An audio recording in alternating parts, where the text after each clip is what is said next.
course, we're off to see the wizard from The Wizard of Oz. This is the music originally composed by Harold Arlen and is arranged by Nikki Iles. This is the C1 piece of the ABRSM Grade 2 Flute Exam pieces from 2022. Let's have a general look at the piece itself. The first thing we will see is a time signature, which is 6/8. This means there are 6 quavers in a bar. The top 6 referring to the number of beats in a bar, and the bottom 8 referring to the beats being quavers. Now, there is an F sharp in the key signature, and the only other accidental we notice is in a decoration note, so we can ignore that one, and we are in G major in this piece. Now, let's have a look at the F sharp. We are on our left hand, thumb, first finger, second finger, and third finger, and on the right hand, fourth finger and pinky. This is the same fingering for both of the F sharps we're playing.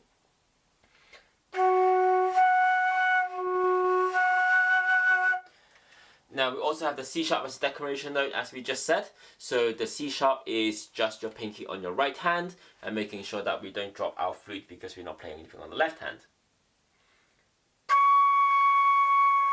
We'll be only playing at that register. If you're not familiar with the G major already, you definitely should, as it's part of the grade 2 scales. You're required to play up to a 12th, which is the D note. Now, you can find it in the scales book, and it's very important to know the scales because there are a lot of these bits of this piece we are taking from going up and down the scales. So here's the G major to the D.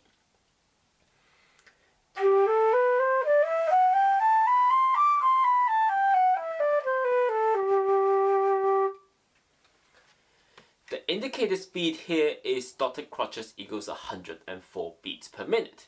So with this speed, we're going to be counting in 2s. So here is the speed.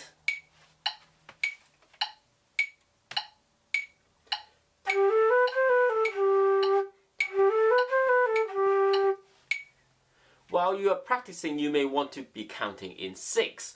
Now, this is going to speed up quite a lot because we're going to be counting in quavers instead of crotchets. So here is the equivalent.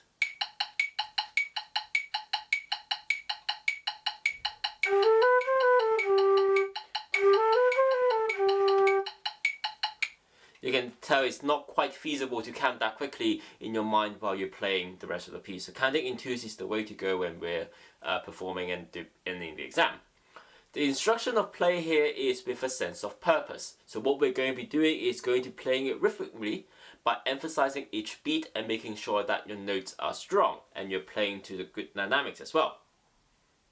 Now, there doesn't seem to be a definite form for the piece, but there are a couple of notable melodies. So here we have in the first phrase. Now this is going to come back a lot and also being added on into the later phrases as well, such as we've got from bar 7 to bar 10, which is our second melody, which we're going to be playing a lot throughout.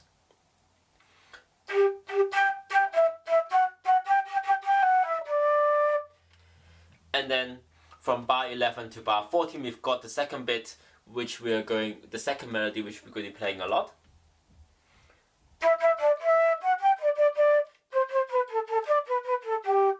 Now, these two phrases are going to change quite a lot in terms of melody and notes, but the rhythm is going to stay the same. From bar 19 to bar 23 is where we're going to get our main melody of the piece.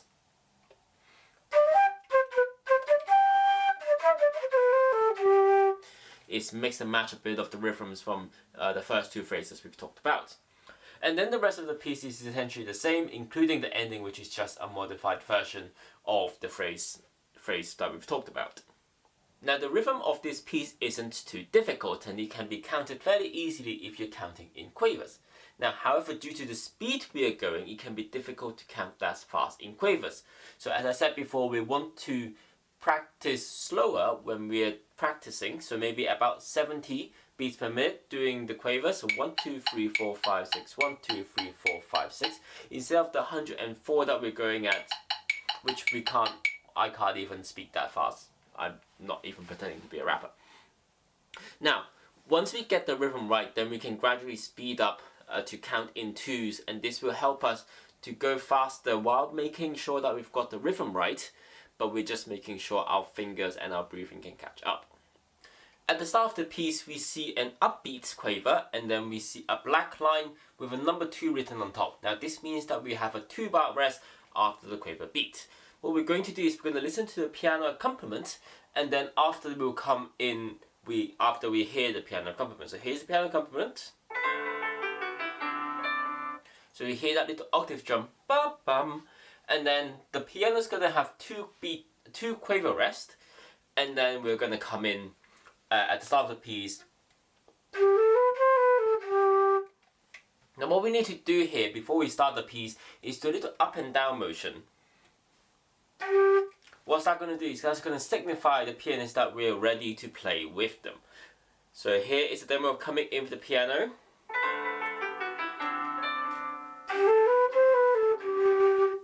So even though you're counting, it's still good to give the impression to accompanist that you're going to come in with them. So we start the piece with bar 3. We have 6 quavers here starting on an MP, so mediumly soft.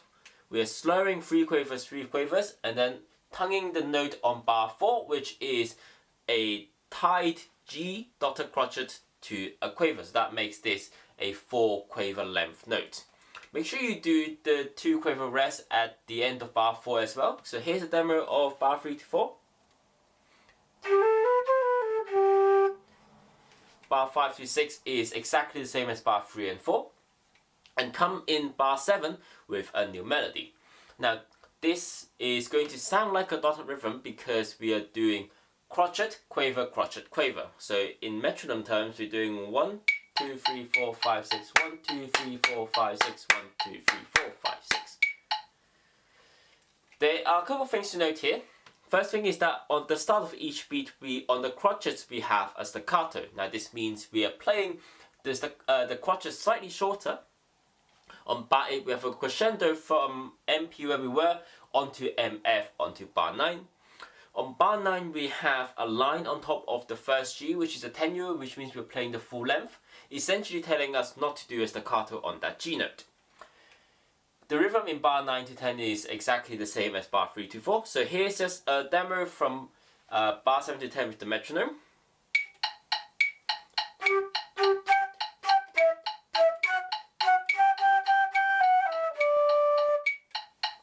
And without the metronome at full speed.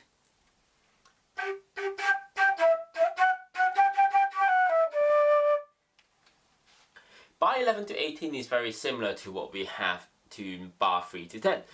Dynamics is exactly the same. A lot of the rhythm is very much similar. So bar 11 to bar 14 is pretty much bar 3 to 6. There are slight differences. Bar 11 at the 3 end quavers have changed to a crotchet and a quaver. Bar 12 and 14, the last note, instead of being a dotted crotchet tied to a quaver, we now have 4 quavers. Also have a look at the tonguing as well. Bar 11 to bar 13 are all tongued individually. When you get to bar 13, you're tonguing them very quickly when you're playing at normal speed. So if you're struggling to tongue them individually, you can do a slow practice doing ta-ka, ta-ka, slowly speeding up, ta-ka, ta-ka, ta-ka, ta-ka, ta-ka, ta-ka, ta-ka, ta-ka, ta-ka, ta-ka, ta-ka, ta-ka, ta-ka, ta-ka. Now that's going to slowly improve your tonguing speed so you can get to tonguing that speed. Bar 14, the last 3 quavers are slurred, so look out for that. Bar 15 to 18 is very similar in terms of rhythm to bar 7 to bar 10.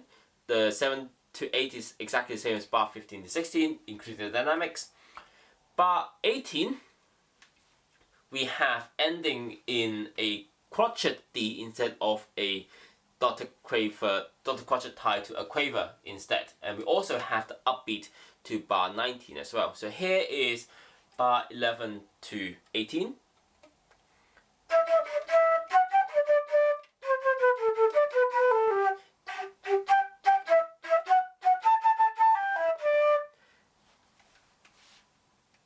In the second half of the piece, we see the introduction of a new melody and the upbeat rhythm that I've mentioned before. So we might see a lot of repeating melodies and melodies we've seen in the first half of the piece, but we're just going to get an extra upbeat at the start. So we're starting off bar 19 strong with a forte, so that means loud. We are slurring from the upbeat of bar 19, a quaver, to a staccato crotchet. So we are playing this crotchet a bit shorter. And after that, we get this exact same rhythm as we do in bar 7 with a crotchet quaver, crotchet quaver. In bar 20, we see a new rhythm. So we have a quaver, a crotchet tied to a quaver, so that makes a dotted crotchet, a rest, and then a quaver. So we have 1, 2, 3, 4, 5, 6. So 1, 2, 3, 4, 5, 6. Bar 21 to bar 22 is exactly the same rhythm as bar 3 to 4. We just need to look out for the tonguing here, which is slightly different. We are tonguing the first 3 quavers, and then the last 3 quavers, and the dotted crotchet tied to a quaver is all slurred in one go. So here's the demo from bar upbeat to bar 19.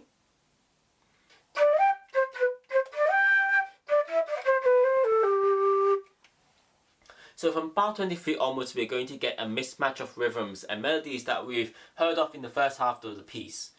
So we're starting on with a quaver upbeat on an MP. So we're starting mediumly soft. Bar 23 is exactly the same notes as bar 7. Bar 24 is very similar rhythm to bar 11. Bar 25 and 26 very similar to bar 9 and 10, except for the last 3 on the first bar. Last 3 quavers on the first bar is now a quaver and a crotchet. Then we have, instead of a 2 quaver rest, we have 1 quaver rest and then an upbeat. Now on the piano, so we are going to gradually increase throughout bar 27, and on to bar 28 where we get the same notes as we have in bar 19 onto an MP.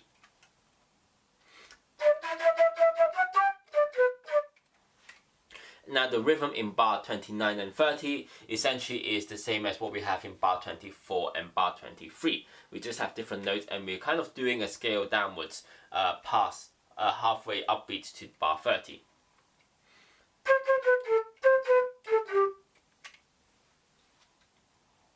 Bar 31 and bar 32 has exactly the same rhythm as we have in bar 7 and 8, except that now we are doing a crescendo from the MP that we were in before into an MF in bar 31, crescendoing all the way through in bar 32 into the final forte on the high A note on bar 33. Now that high A note is 10 quavers long. We have 6 from the dotted minim, 3 from the dotted crotchet, and the final 1 from the quaver. If you need a breath before the A note, you can take one just before the E note leading on to the A note. That will give you enough air to play that in forte. So here is that.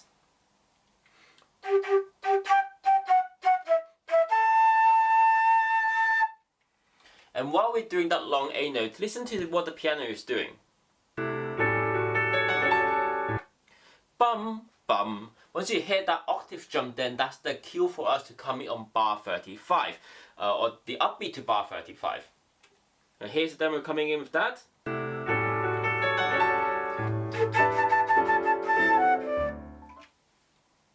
Bar 37 essentially is a G major scale coming down from the C note to the D note, while we're doing staccatos and doing the crescendo into the MF. Now on bar 38 is quite tricky because we have a dotted crotchet on the middle D, and then we have a cassiatura, which is a grace note, on a C sharp leading very quickly onto the D note, which is just a quaver. And then we have a quaver rest, and then we're going back to the low D to start the end of the phrase. So here is it in full speed from bar 37.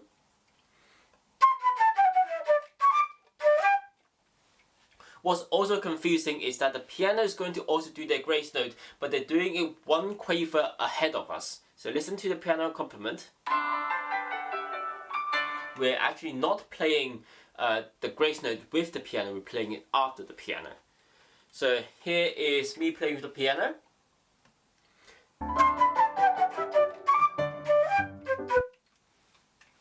And then we're going to finish off the phrase. We're going to, at the end, we're going to crescendo to a forte and then ending the piece there.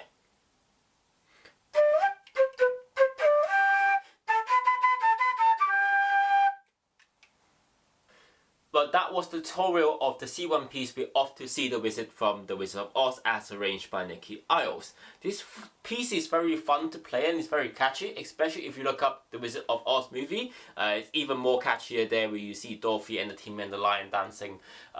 It's very, very fun. The rhythm isn't too tricky once you get to it. There are plenty of places for you to breathe. Main difficulty of this piece comes with the quick tonguing. There's some octave jumps, the grace note and some staccatos and a little bit of dynamics. Hopefully that was useful to you. I'll be finishing off the grade 2 pieces and starting on the grade piece pieces soon.